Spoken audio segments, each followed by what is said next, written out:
All right. Um, so the way this usually works, I think some kids usually start rolling in a little more, but we just get started. Um, Essentially, all the kids we prepared questions in advance, and our guest speakers, which Christina, I'll let you introduce in a second.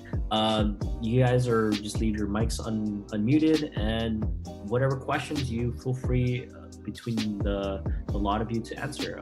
You could answer the question. You could choose to wait for another question, but it's enough time. We have like 40 minutes, 35. I know that some of you guys have work.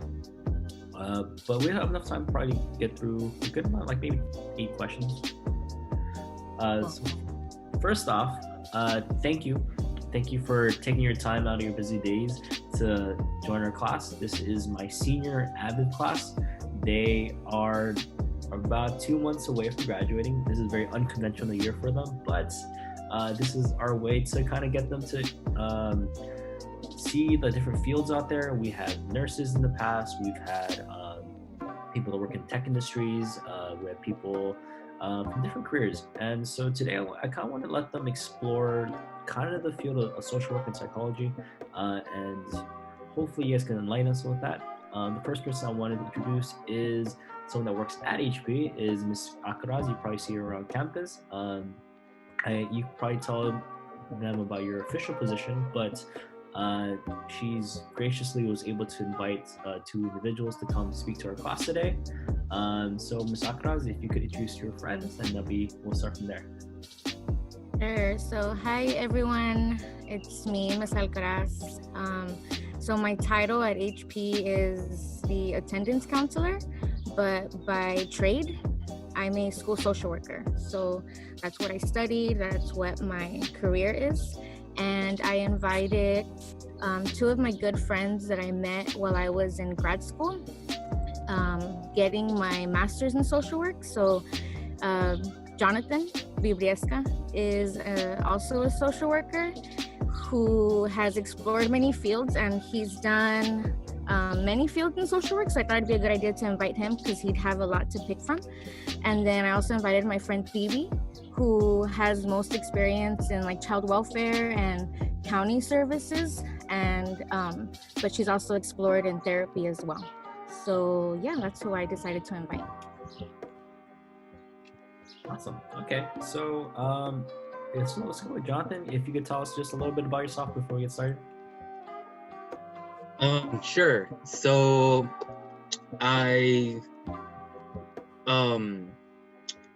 when I started studying social work, I actually learned about social work. I went to community college not right after high school. I took a long break. So right after high school, I joined the military for 6 years. And so after those 6 years, I decided that I wanted to go back to school. So I, went to community college right after.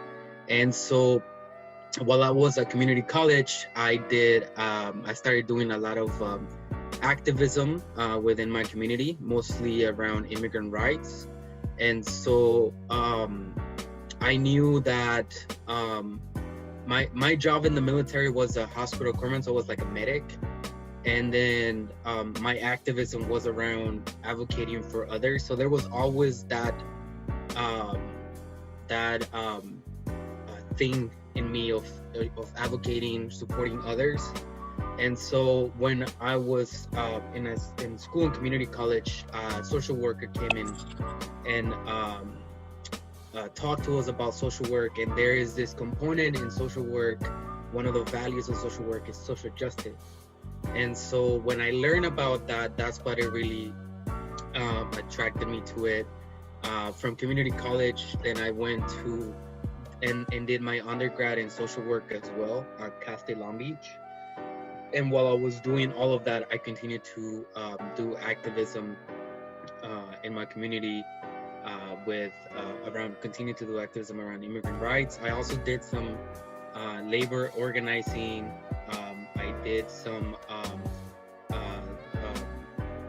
did some internships around that as well, and eventually went into graduate school to obtain my master's degree in social work.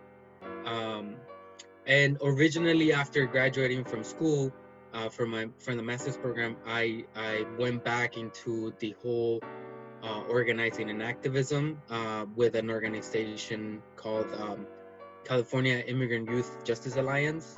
And so I did that for a couple of years. I did a lot of organizational management, looking for funding, writing grants, developing strategies and plans for the organization. But I think that after a couple of years, I sort of realized that although I was good at that, it was not necessarily my calling. And so it took me a whole year to realize that what I really wanted to do was focus on working with people individually. And so I completely changed my career path and started doing therapy. And so I work for a nonprofit currently that my job title is care coordinator. And so my role, I work for a nonprofit that works with people that have severe mental health issues like schizophrenia, bipolar disorder, people that have those severe mental health issues. A lot of times we may see them in the streets experiencing homelessness, and we see them talking to themselves or really, appear confused. And so a lot of times the people end up, picked up by the police, end up in a hospital, and once they're released from a hospital, then my job is to work with them to find the right medication for them, to provide therapy, to link them to medical resources, and then to be able to provide a stability in their lives for them to be able to move on and be able to be reconnected with the community. And so I have been working in this organization for a year and a few months now, and definitely a lot happier working in this field. Yeah. And TV, I'll allow you to kind of introduce your background too. Okay, so again, my name's Stevie, and I have been a social worker, I would say maybe about going on 12 years. I got my bachelor's degree from San Diego State University, again in social work, and then I went back when I met Christina and Jonathan at Cal State Long Beach. That was about 5 years ago maybe. I got my master's degree in social work. I have worked in the nonprofit sector also, like Jonathan, but I've also worked, like Christina said, in child welfare primarily. So I've been a social worker, the type that investigates child abuse and neglect, for, I want to say, since probably 2009 or 2010. So it's been quite a while, and I have worked in San Diego County, and then now for the last 10 years I've worked here in LA County. So that's basically primarily what I do is just conduct child abuse investigations. We go to people's houses and assess, to make sure that kids are safe in their home, and to see what families need. And the worst case scenarios is when we do remove kids from their home and put them in foster care. So we do a wide variety of things. And for the county, there's just very many positions that you can work in, and it involves a lot of a lot of things that we learn in as social workers. A lot of I'm blanking on the word I want to use, but strategies and things that are related to psychology and case management. So that's been primarily what I've done. I've worked also at a mental health hospital in the past, and I've worked for a substance abuse program. Also, I've worked for agencies where for parenting, teen moms and teen parents, assisting them with resources and just helping them with whatever it is that they need, getting them to therapy, and other services as well. So that's primarily what I've done over the past probably 12 years. Awesome, great introductions. So, as mentioned before, so these are high school seniors, and they're preparing to enter their first year of college in the fall. And a lot of them kind of still trying to decide on their career paths and what they want to do. This first question is from Kalina. She asks, how was your college experience? And you kind of touched on it, but how did you ever switch your majors, and how did you end up deciding your majors? So for me, I think most of you guys know I went to HP High School. So I graduated from HP and I went to Whittier College for my undergrad. And I went in thinking that I was gonna be either a psychology major or sociology major. But there's career advisors at college. So when I went in to speak to one, she was asking me questions like, what do you see yourself doing? And I said, well, I want to fix problems. I want to fix, my community. I want to help my community. I want to address more action based. So she said, you might want to try some social work classes. And so I took some social work and education classes to get that foundation because I knew I wanted to work in the education field. And that was kind of how I only switched my major once. I can say I also went in, I graduated from Roosevelt High School, so just down the street from HP. I went to San Diego State, and again, I went as an undecided person. I didn't know what I wanted to be. I thought I wanted to be a teacher, but when I started, a part of what you do the first year that you're in college is take general education requirements and an elective. So part of that, what I did was take an introduction to social work class, and I just went in just randomly to see what it was all about, and I just fell in love with it because I learned that with social work you can you can work in a variety of places, many settings, like hospitals. You can work at a jail, you can work at a school, you can work for the county, you can work in many different places. So that's what intrigued me about social work, and so that was kind of how I got led into that. And then the very cool thing about my school is that they offered internships, so I was able to participate in different internships where they allowed us to go into different settings and to see if that was actually something we wanted to do and saw ourselves doing long term. So that was very helpful. I think, I started going to school. I was 24 years old when I went to community college. And so my college experience was, I'm in there for the purpose of college, of like getting my education, and not really a distraction of like parties and all that. But I did change my career, or like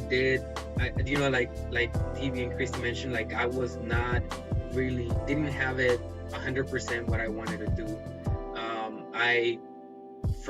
There was a time where I was gonna study political science. There was another time where I wanted to do psychology. There were other times where I switched and I wanted to do photography, even become a journalist.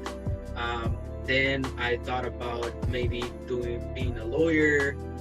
And it was definitely until I took a class, it was Intro to Human Services, that when the social worker came and talked about her job and her career, that it finally clicked. But that was like, I was already 2 years into community college, so it wasn't something that really I decided going into community college. It sort of like started developing as I was going to community college. And since then, that's where I studied for my undergrad, that's where I studied for my master's. And again, when I went into graduate school, I thought that I was gonna go with the idea of, I'm gonna do, with social work, you can do, like TV mentioned, you can do many things. You can do from the individual work with people individually to like the large, what we call macro social work, which is like, working in communities, trying to make changes in a large perspective. But and that's what I thought I was gonna do. And so it was after graduating from college a couple years later that I realized that I didn't want to do that, and I switched to working with individuals. Yeah, so change for me has been sort of like part of my career since the very beginning. I think something else that to add is when you get to college, your professors are also part of your network. So your professors won't only be professors full-time at the college, they might or most likely will have jobs in other places. So that's a way to network too, to ask them like, how did you get involved in your career, or what steps did you take before you became a professor? And that's also a wealth of knowledge from them too. All right, so this next question is just off the cuff. This is to TV. So you're from the LA area. You went to Roosevelt High School, and then you decided to go to San Diego State University. How was that transition to go far away? It's not that far, but it's far, right? Away from your family and friends and things you know. What was that transition like? Man, I am gonna be very honest. It was difficult in the sense that, and this is just being very genuine. At that time, I did not have a lot of resources. I went to college without a computer, without a cell phone. Things were very different for, at that time. So it was going to a community where, here in Boyle Heights, it's just primarily Hispanic people. And, I went to a very diverse school. So it was a bit of culture shock, for me, because I dormed my first year, and I was, and I got to know so many people and that were very different than myself. And that was really awesome and really great.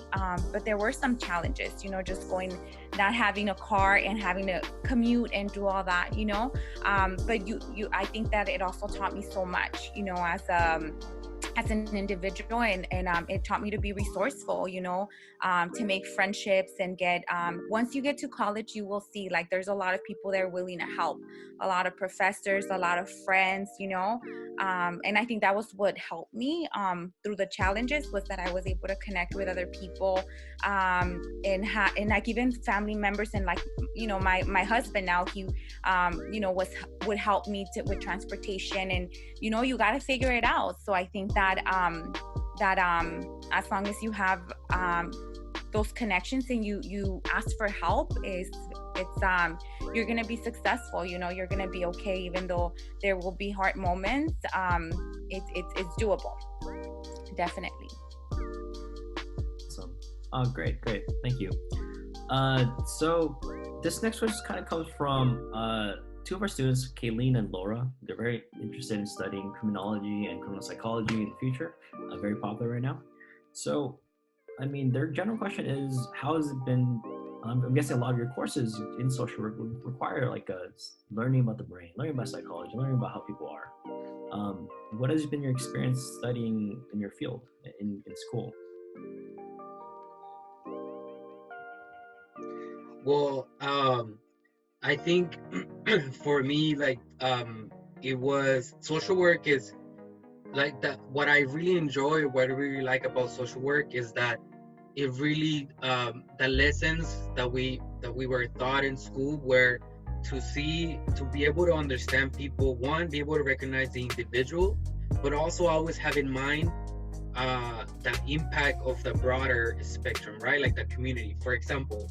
And I remember always this, that we were taught, like, we can do therapy with a child, right? That perhaps has anxiety, and we can do one-on-one therapy, and we can develop coping skills and be able to do a bunch of like therapy sessions with them.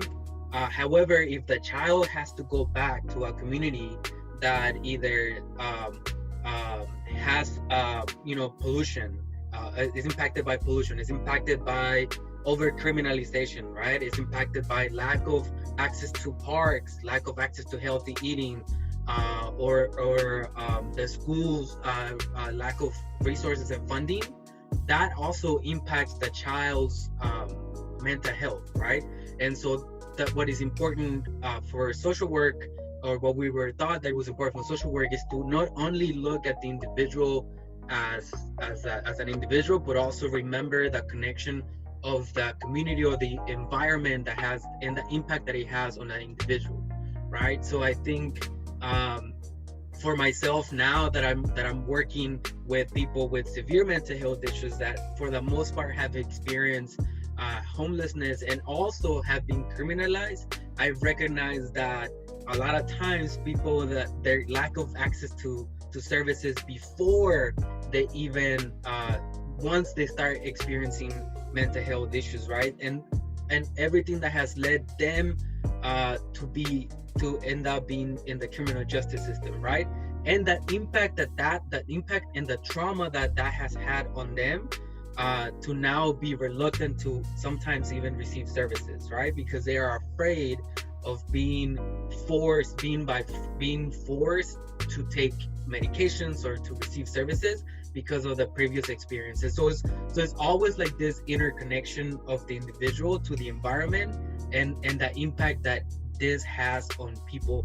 And that's at least for us in social work, that has been that was like the core of social work, right? Well, that's what makes social worker different than a psychologist or marriage and family therapist, is that we always look at the broader as well as the individual.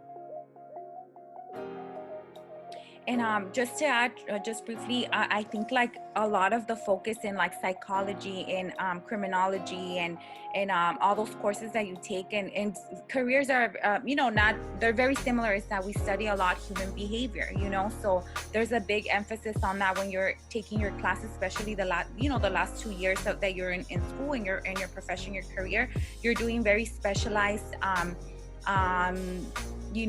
courses about in human behavior and how the brain works and all of that. So I think that also was a good preparation for me. And also like what I do, right, is like I do a lot of investigations. I work a lot with law enforcement, and I think my job also gave me a lot of training in that.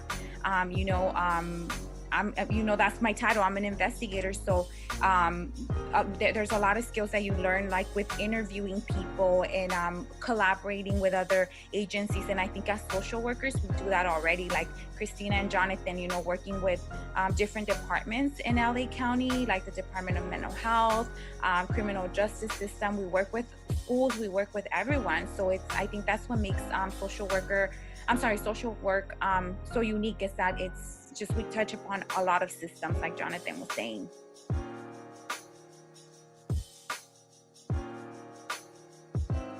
Yeah.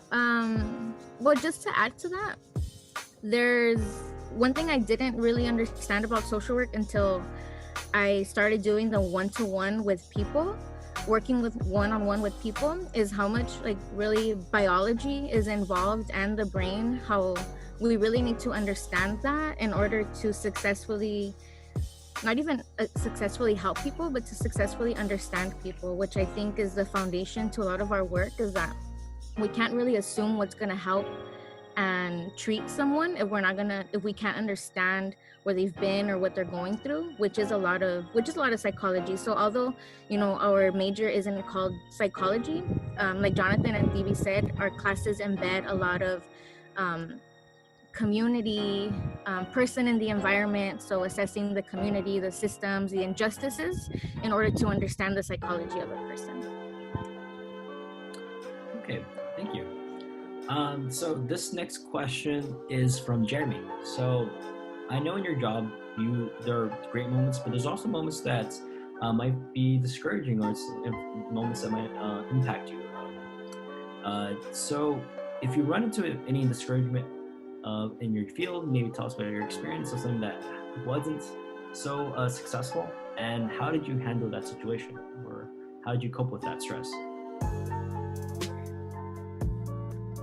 Well, I think it is difficult. I think there's something called burnout in the field of social work and many fields, but it can take a toll on someone if we're not self-aware. So I know Phoebe and Jonathan both got a bachelor's in social work as well, and I know my experience with the bachelor's was there was a lot of focus in self-care and self-awareness in order to better understand people's situations. So the short answer to me is that understanding myself brings, like, if I'm able to recognize, okay, that's bringing me anxiety, that's bringing me to feel like tension in my stomach, or that's giving me a headache, then I know like when to pull back or when I need a break and set boundaries whenever things do get too intense. But it's a process, and it's a long process. For me, it was.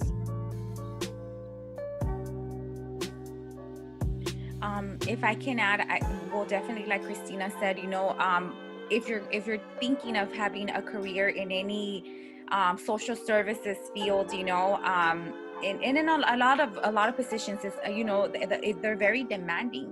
We have really high caseloads, and the need that our families and our people have is great, and so burnout is very common. But I think it's also a matter of finding a balance, and you do encounter difficult moments. Like, for example, my job, removing a child from a home is something that I take very seriously, and it's something very hard. You do have tough moments, but again, when you got to keep things in perspective, and understand why you're making the decisions that you're making in your job. And also, I think having support from your colleagues, your supervisors, in whatever it is that you're doing is very important. So I think that's what helps me, and having like good friends like Christina, Jonathan, that you can relate to and you can talk to, and have understanding from. It's very important. So that's how I cope and how I deal with that.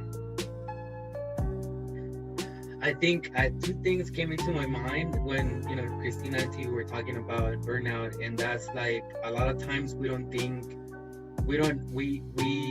realize the labor that we do, the emotional labor that we do by empathetically listening to others or providing reflective feedback, and that toll that labor has on our mind, on ourselves. And I think that's definitely has been something to be aware of. Is for me is the amount of energy that I put to genuinely listen to an individual, right, and to be able to provide the empathy to the person, right. And then the other part, I think, that has been personally the most challenging and sometimes discouraging has been sometimes it takes a while for people to one, accept the support that you're providing, and then also people sometimes like we all do, we fail, right? And so there has been times where there's a lot of energy, a lot of time, a lot of thought to providing support to people, and then people fail, right? And so there's something that we call like allowing people to have, or individuals or people allowing all of us to have the dignity to fail. And so failure is part of learning, right? Like sometimes you make mistakes and you learn from those mistakes, right? But that's something that as a social worker, something that I have to like remind myself that when people that I work with fail, it is one, not connected with my work, right?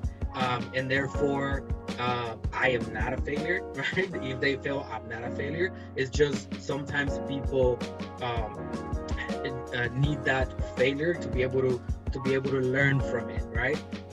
But it is discouraging sometimes when you have, or when I have put the amount of energy and time and resources and all this to be able to support an individual, and the individual either relapses and uses drugs, denies using medication, or simply leaves, right? Leaves the treatment, and so it can be challenging.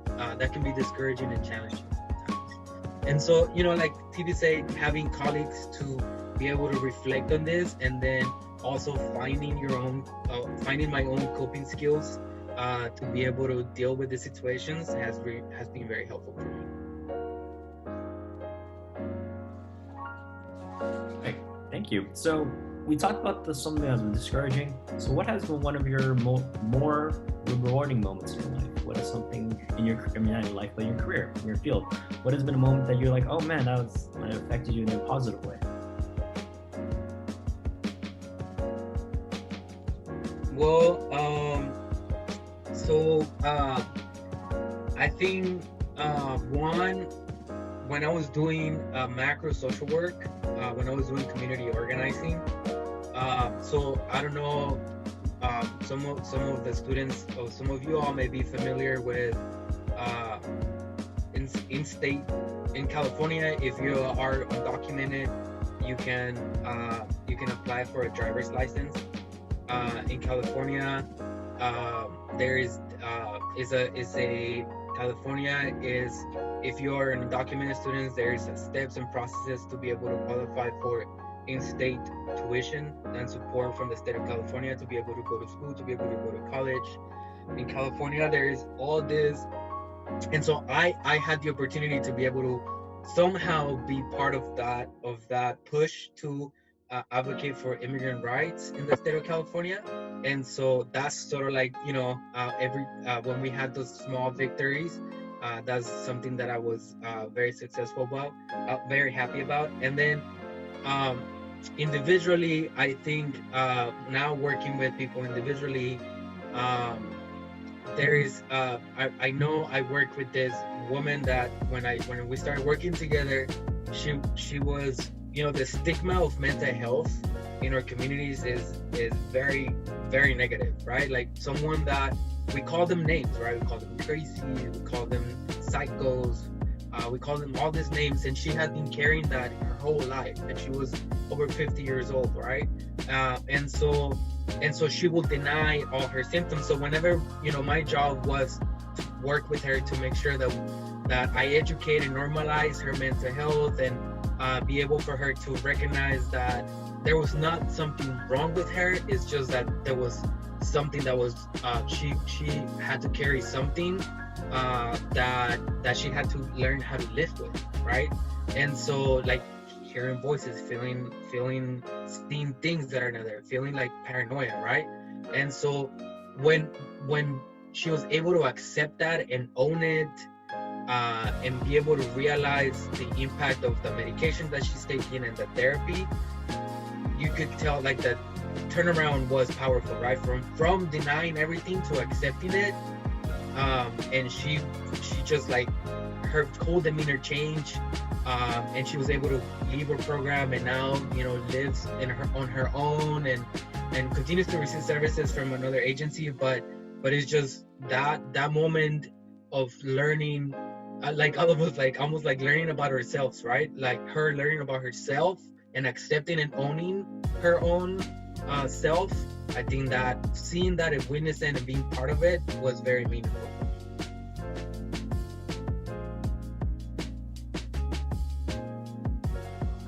I'd say for me, the most rewarding, so I've had a few jobs, but my most recent is working at HP the last year and a half. And I would say it's full circle. So I'm like genuinely really happy to work there. I don't just pass out certificates.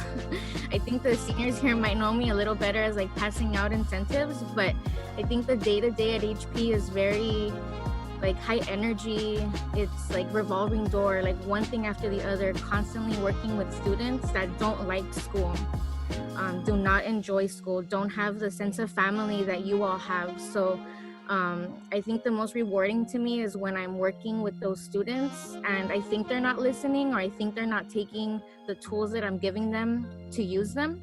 But when I start to see like even now during the break, when I get a message from them, 2 weeks after I've messaged them, to me that says like, okay, they're learning how to use the tools themselves, because although I am a social worker to them, I'm not going to be there forever to hold their hand. So I'm just a point in their life in high school. So to me, that's the most rewarding, when I see those students that are starting to see the connection between things, and I just hope that that'll take them further and hope that they graduate. And just similarly, like Jonathan, Christina said, the rewards, although jobs in the human services field, are very stressful. They're like rewards like you will not imagine. Like, I think that's why, if your personality is to be a helper, and if that's who you are and this is what you're passionate about, you will receive great rewards, and they can come in small and big ways. Like, sometimes it can be, like Jonathan said, like a change in a policy. We are that's part of what we do. We advocate for things to change, for things to start to make sense, and when that happens, it's just very rewarding. And then, it could be also things like your guys' graduation in the next few months, that's a big reward. Like, just to see people make it and, be successful, to me, it's like, that's incredible for us as a professional. I think that's like, that's just incredible to us. So they are there, the rewards. Thank you for that. Okay, 2 very quick questions left. So, there's a few kids kind of generally ask the similar thing. So, they're about to enter college. They're going to need to decide on majors, and we kind of touched on that a little bit, but how do you know when the career you've chosen is right for you? How do you know when the career, you said when the career choice is right for you? Yeah, so how do you know? Because for them, it's kind of scary because they're deciding decisions that will affect the rest of their life. So I know Jonathan kind of talked about like some career changes he's had in his experiences, but for you guys, once you find that career, how do you know it's the right career? This is gonna sound weird, but I think when you know, it's just you're gonna feel like, I think when there's something in your heart that you look forward to, and like what I said, when you're passionate about something, you're gonna know that. And sometimes it takes experience, trying different things initially to see that. But I think you know yourself best, and you know the things that are rewarding to you, what you're passionate about. And once you start getting out to the field, and I hope that you take advantage of internships and taking classes and talking to people like us, and people out in the community, just asking questions. That's when you're intrigued by something, and you practice it, and you're skilled at it. I think that you'll know. And like Jonathan said, it's okay if it changes. They say that most adults change careers, I don't know how many times, so it's okay, if you start off with something and you decide that it's not for you, it's not the end. I think it's a very like existential question, like how the purpose, what's your purpose? And that's hard. I think that's just a process for years, and like, yes, I'm in a career that I'm very happy in right now, but I'm still always trying to learn something different, or trying to learn something that I could apply differently to my role. I don't think we're ever done learning, regardless of what you graduate in or what your degree is in. There's always something new to learn to apply to people. So I think that if you eventually learn how to figure out what makes you happy and what doesn't, that can be the determining factor in choosing, the class you enjoy versus the class you think is gonna make you happy. And that's what classes are for. Just try them out, see if you enjoy it. If you're reading and you're like not interested at all, then maybe that's not the choice. That's not the option for you, and just explore something else. But yeah, and it's okay to change your mind. So it is scary. I remember personally when I was about to finish my job in the previous place, as a doing organizational management, I was offered a job as a deputy director for a nonprofit in San Jose. So, and the pay was pretty good, and the position was really good. It was definitely a step up in my career. But I remember sitting down and really thinking, what's wrong? What's happening, right? And it wasn't until I was able to verbalize exactly what Christina said. was able to verbalize, I am not happy. I remember sitting down and thinking and saying it, I'm not happy. And when I said that, I felt so happy because I was finally able to identify what was wrong. And it was just that, again, you know, and what was scary too is that I had so many years of experience in community organizing and activism and strategic thinking and planning, and learning at that point that I wasn't happy, but I was good at it, but I wasn't happy. And what that meant changing to something else, that I had to sort of start from scratch. That was scary, and it took me a whole year to be able to make that decision, right?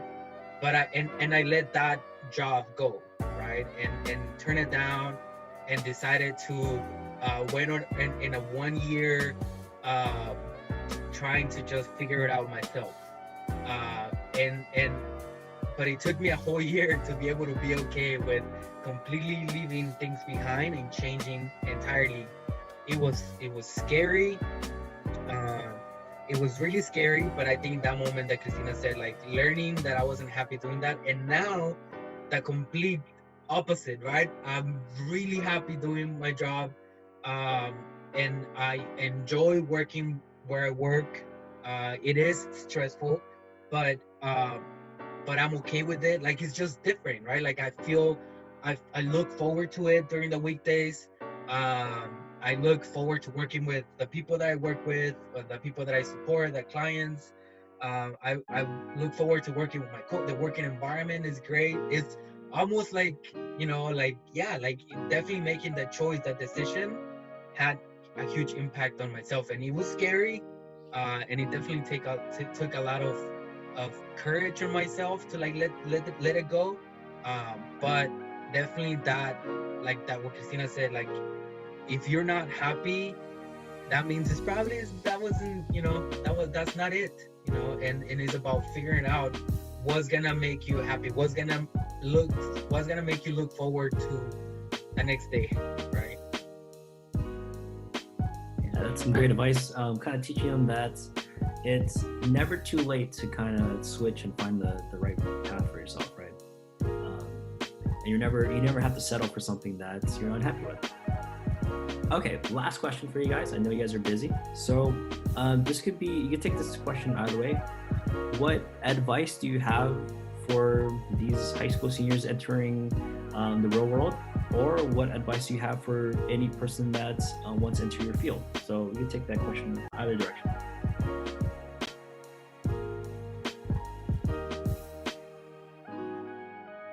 That one's hard. What advice? Let me see. I think or were you gonna go, TV? No, go for it, Christina.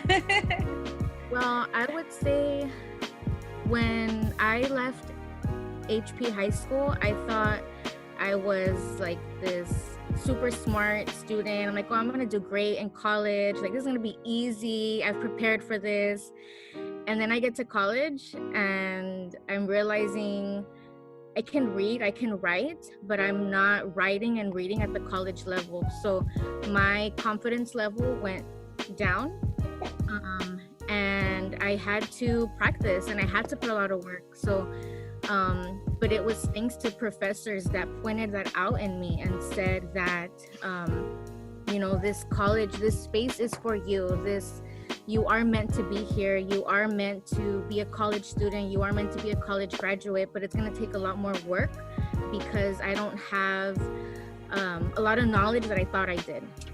So I would say if you have that experience, to just push through and be uncomfortable in those places, and that's where you learn, where you're most uncomfortable, and you gain the confidence back, regardless of, you know, community college, Cal State, UC, private. That setting can be very intimidating, but you'll thrive as long as you're putting in the work and you are asking for help. can piggyback off what Christina said. Like, I went in with the opposite, kind of mentality that Christina had. I went in with like low self, like confidence. I was just like, let me go and trying to see if I can make this happen. That was my mentality, because I didn't have a lot of, like I said, resources and support. But once I got there, I did the opposite. I was a part of the EOP program. So I went to the Summer Bridge. I don't know if that's still being offered to students. I know through AVID, there's a lot of resources. But I did that, and that was so incredibly helpful to me, because I made connections with students. I made connections with counselors. And I was still out there, every semester trying to make it, and try and see if this was possible, if getting a degree was possible for me. But, you learn a lot about yourself when you're there, and just know that, everything that you need, you have within you. And there's people out there that are going to help, we're strong individuals. We made it through difficult situations. You were making it through high school. You're going to graduate. So you can definitely do it, and always ask for help, because there are a lot of people that are willing to help us, and so I think just that's the advice I would give. Seek help. I think the advice that I will give folks is also to remember that the moment, or this moment, or the moment that you go in college, you're going to school, if you decide to do that, that's the moment, right? And so always remind yourself that this is the moment, right? Because eventually you will graduate, you will go on in your career, and you will look back and say, I wish I would have joined certain club, I would have, taken certain class, done whatever it is that you needed to do. And so whenever you go into school, college, if you decide to do that, then remember that's the moment, and take that extra class, or do something that you usually find yourself out of your comfort zone, right? Like, enjoy the moment, right? Be able to take advantage of that, so that way it'll help you make the right decision whenever you have to decide what is it that you're going to study eventually. And then also make sure that you find yourself that group of people that are going to be there with you throughout your school, right? Find that group of people that will be there no matter what. Like, Christina, TV, and other friends that we have, like all of us in grad school, we gravitated with each other, we clicked, we connected, and we stayed together throughout our entire graduate school, right? And so we will use each other to be able to vent about professors, to be able to vent about papers, to be able to vent about life, and to be able to cry when we needed to cry because the work was too much, or laugh or joke, right?